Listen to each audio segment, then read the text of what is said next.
इस वक्त Hindi film industry जिस फेज से गुजर रही है उसे रिसेशन कहते हैं। रिसेशन का मतलब होता है वो समय जब कोई इंडस्ट्री बिजनेस के लिहाज से सफल नहीं हो पा रही है, और बॉलीवुड तो जाने कब से ही कोशिश कर रहा है। ये बात खुद फिल्मी दुनिया के लोग मान चुके हैं, मैं तो बस दोहरा रही हूँ। भूत बंगला इसका ताजा नमूना है। नहीं, रीमेक की बात नहीं कर रही, पुराना जादू फिर से दोहराने की कोशिश की बात कर रही हूँ मैं। यहाँ पे तो कितनी इंटरेस्टिंग स्टोरीज हैं, टेम्पल्स की, भूतों की, काला जादू, काला भूत। अगर आपने फिल्म देख ली है तो कमेंट सेक्शन में बताइएगा कि क्या आपने भूल भुलैया वाले डर और कॉमिक टाइमिंग की याद यहाँ पर आई आपको, क्योंकि मुझे तो नहीं आई। आज के इस वीडियो में मैं आपको बताऊंगी कि क्यों ये फिल्म तमाम कोशिश जैसे हॉरर और कॉमिक टाइमिंग के बाद भी अपने तीसरे मास्टर को खोजती हुई बिखर जाती है। कौन थे तीसरे मास्टर?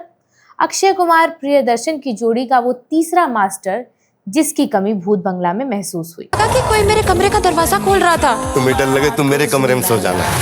हाय, मेरा नाम है अन्नू और आप देख रहे हैं युवा पर मास्टर शॉट। सिनेमा के पर्दे पर जब अक्षय कुमार और प्रियदर्शन की जोड़ी लौटती है तो दर्शकों को हंसी के साथ उस सैलाब की उम्मीद होती है जो हेरा फेरी और भूल भुलैया जैसी फिल्मों ने पैदा किया था। इसी की बात की थी ना तुमने? बहुत खतरनाक स्टेज पे है, इसे खुला क्यों छोड़ रखा है? इसे खूंटे से बांध के रख दो। पर कई साल के इंतजार के बाद भूत बंगला फिल्म एक सबूत है कि बॉलीवुड की सबसे दमदार जोड़ियों में से एक अक्षय कुमार और प्रियदर्शन भी अपने तीसरे मास्टर की गैर मौजूदगी में सही तालमेल नहीं बिठा पाते। जब इस फिल्म की अनाउंसमेंट हुई थी तो दर्शक काफी एक्साइटेड हो गए थे कि एक बार फिर प्रियदर्शन की फिल्मों का केओस यानी आखिरी सीन में मचने वाली उथल पुथल देखने को मिलेगी।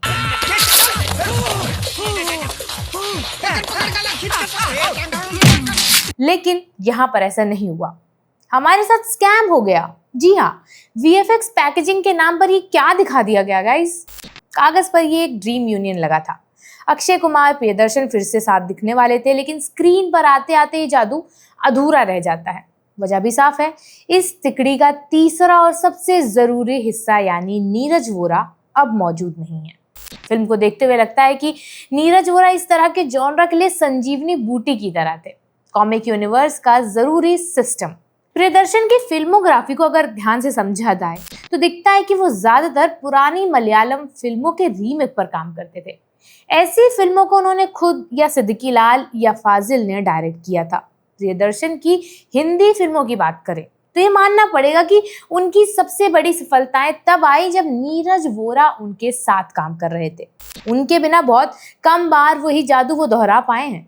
भूत बंगला इस बात का लाइव एग्जाम्पल है ही कि एक मजबूत राइटर के बिना सबसे एक्सपीरियंस डायरेक्टर भी भटक सकता है।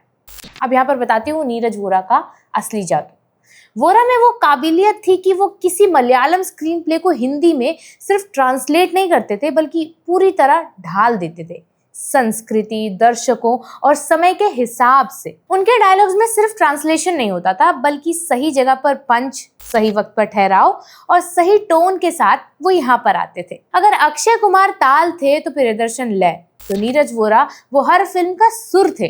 भूत बंगला में वही सुर गायब है और इसी वजह से पूरी फिल्म एक अनकही खामोशी से भरी हुई लगती है। उन्होंने प्रियदर्शन की बेसिक स्ट्रक्चर को रंग रूप दिया जिससे अक्षय उसे पूरी ताकत से निभा सके। प्रियदर्शन ने उन्हें सबसे पहले एक अभिनेता के रूप में पहचाना था जब उन्होंने राम गोपाल वर्मा की फिल्म रंगीला में जो 1993 में आई थी उसमें काम देखा था।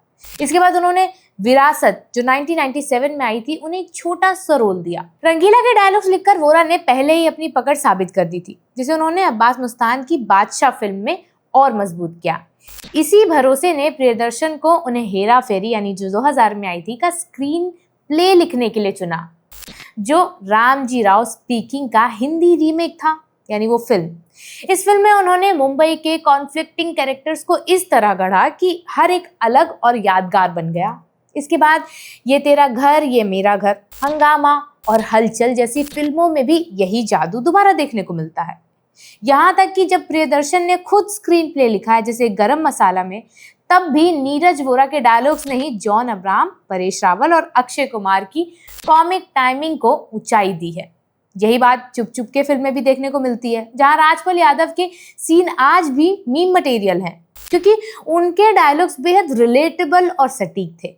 ये साबित करने के लिए कि नीरज वोरा का प्रभाव कितना गहरा था, उनकी उन फिल्मों को देखिए जो उन्होंने प्रियदर्शन के बिना लिखी थी, जैसे बादशाह, आवारा पागल दीवाना, Deewane Huye Paagal, Golmaal, fun unlimited, fool and final और फिर हेरा फेरी। इन सभी फिल्मों में प्रियदर्शन स्टाइल के एलिमेंट्स मौजूद थे, जैसे असेंबल कास्ट, अजीबोगरीब किरदार, रोमांटिक ट्रैक और क्लाइमेक्स में केओस, इतना कि अनजान दर्शक इन्हें प्रियदर्शन की फिल्म समझ सकता है। इससे साफ होता है कि स्टाइल जितना डायरेक्टर का था उतना ही राइटर का भी था। ये कहना भी गलत नहीं होगा कि अगर नीरज वोरा होते तो भूत बंगला को अपना भूत जरूर मिल जाता। भूत बंगला के वीक मोमेंट पर भी बात कर लेते हैं, अब जिसके कारण ये कमाल नहीं दिखा पाई है। हर समय की अपनी क्रिएटिव टाइमिंग होती है। भूल भुलैया ने साल 2007 में जो जादू चलाया था वो जादू 2026 में आराम से दोहराया जा सकता था, बेहतर टेक्नोलॉजी के साथ। लेकिन यहाँ तो रंग और भी ज्यादा बेरंग हो गए। भूल भुलैया ने हॉरर जॉनरा और कॉमेडी के बीच एक ऐसा बैलेंस बनाया था जो ना पूरी तरह डराता है और ना ही सिर्फ हंसाने के लिए बना था। वो आपको दोनों का स्वाद देता है। भूत बंगला उसी टेम्पलेट को फॉलो करने की कोशिश करती है, पहले हाफ में कॉमेडी, दूसरे हाफ में हॉरर, लेकिन फर्क एग्जीक्यूशन का दिखता है। यहाँ स्ट्रक्चर तो मिलता जुलता है लेकिन आत्मा कहीं रास्ते में ही छूट जाती है। सेटिंग, कास्ट वाइब और यहाँ तक कि टोन भी उस फिल्म की याद दिलाते हैं, लेकिन असर के मामले में ये फिल्म बहुत पीछे रह जाती है। ये एक ऐसे स्टूडेंट की तरह लगती है जो टॉपर के नोट्स से पढ़ तो रहा है लेकिन समझ कुछ नहीं पाया है। फिल्म में कुछ मंजुलिका मोमेंट भी नहीं आता है। भूल भुलैया में विद्या बालन की परफॉर्मेंस सिर्फ एक्टिंग तो नहीं थी, वो पूरी फिल्म की बैकबोन थी। उनकी मौजूदगी ने फिल्म को एक अलग लेवल पर पहुंचा दिया था, जहां डर और ड्रामा दोनों एक साथ काम कर रहे थे। भूत बंगला में ऐसा कोई पल आता ही नहीं है जो आपको हिला दे, कोई ऐसा किरदार नहीं है जो कहानी को अपने कंधों पर उठा ले। एक हॉरर कॉमेडी जिसमें ना तो डर टिकता है ना ही हंसी आती है। अब बात करते हैं उस चीज की जिसके लिए प्रियदर्शन जाने जाते हैं, उनकी सिग्नेचर कॉमेडी। उनकी फिल्मों की खासियत हमेशा से रही है कि कैरेक्टर ड्रिवन केओस, जहां हर किरदार अपनी अजीबोगरीब आदतों और गलतफहमियों के साथ कहानी में घुलता मिलता है और अंत में एक ऐसा हंगामा खड़ा हो जाता है जो आपको हंसने पर मजबूर कर देता है। लेकिन भूत बंगला में वही केओस ऑर्गेनिक नहीं लगता, बल्कि रिपीटेड लगता है। जोक्स आते हैं लेकिन उनका इम्पैक्ट ही नहीं बन पाता है। फिल्म का सबसे बड़ा कंफ्यूजन उसके टोन में नजर आता है। हॉरर कॉमेडी एक बहुत ही नाजुक जॉनरा है जहां आपको डर और हंसी के बीच बहुत बारीक बैलेंस बनाना होता है। भूल भुलैया ने ये बैलेंस साइकोलॉजिकल और माइथोलॉजिकल हॉरर के बीच बनाकर हासिल किया था, जिससे कहानी में गहराई थी और थ्रिल भी मिला था। लेकिन भूत बंगला अचानक ही माइथोलॉजिकल हॉरर में कूद जाता है और फिर खुद ही उसे बोझ तले दबा देता है। इससे होता यह है कि दर्शक समझ नहीं पाता कि उसे डरना है, हंसना है या सिर्फ कहानी को समझने की कोशिश करनी है। मसला सारा राइटिंग का ही है, यानी नीरज वोरा की कमी का। वो सिर्फ डायलॉग्स नहीं लिखते थे, वो सीन को जीवंत बनाते थे। उन्हें पता होता था कि किस मोमेंट पर क्या कहना है, कितना कहना है और कब रुक जाना है। उनकी लेखनी में एक ऐसा संतुलन यानी बैलेंस था जो हर किरदार को खास यानी स्पेशल बना देता था। हेरा फेरी, हंगामा या चुप चुप की जैसी फिल्मों में आज भी जो सीन्स याद किए जाते हैं वो सिर्फ एक्टिंग की वजह से नहीं बल्कि उनके लिखे डायलॉग्स और सिचुएशन की वजह से है। सच ये है कि प्रियदर्शन बहुत कम बार हिंदी सिनेमा में नीरज वोरा के बिना कोई कमाल दिखा पाए हैं। कॉमेडी फिल्मों में मालामाल वीकली 2006 वाली, दे दनादन जैसे कुछ अपवाद हैं, लेकिन बाद वाली फिल्मों में उनके गिरते स्तर की झलक भी दिखाई देती है। 2017 में नीरज वोरा के निधन के बाद प्रियदर्शन ने हिंदी फिल्मों से दूरी बना ली, सिवाय हंगामा 2 के जो 2021 में आई थी, जैसी भूलने लायक फिल्म भी थी वो। भूत बंगला में जो कुछ गिने चुने कॉमिक गैग्स काम करते हैं वो भी नीरज वोरा के पुराने काम की याद दिलाते हैं। लेकिन फिल्म का दूसरा हाफ असली टेस्ट बन जाता है, जहाँ साफ दिखता है कि प्रियदर्शन अपने पुराने साथी पर कितना निर्भर थे।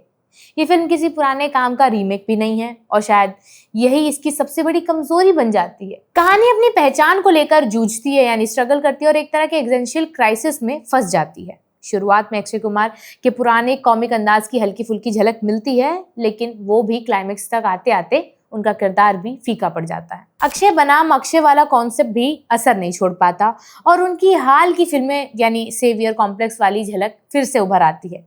ऐसा नहीं है कि भूत बंगला पूरी तरह से बेकार फिल्म है, लेकिन ये जल्दी ही अनओरिजिनलिटी के भूत से ग्रस्त हो जाती है। फिल्म हमें याद दिलाती है कि असली जादू सिर्फ स्टार या डायरेक्टर में नहीं बल्कि उस राइटर में होता है जो पूरी फिल्म को दिशा देता है, और यहाँ वही सबसे जरूरी कड़ी गायब है। फिल्म पर आपकी क्या राय है? आपको फिल्म कैसी लगी थी? और नीरज वोरा द्वारा लिखी आपकी सबसे फेवरेट फिल्म कौन सी है? कमेंट सेक्शन में जरूर बताइएगा और देखते रहिए युवा।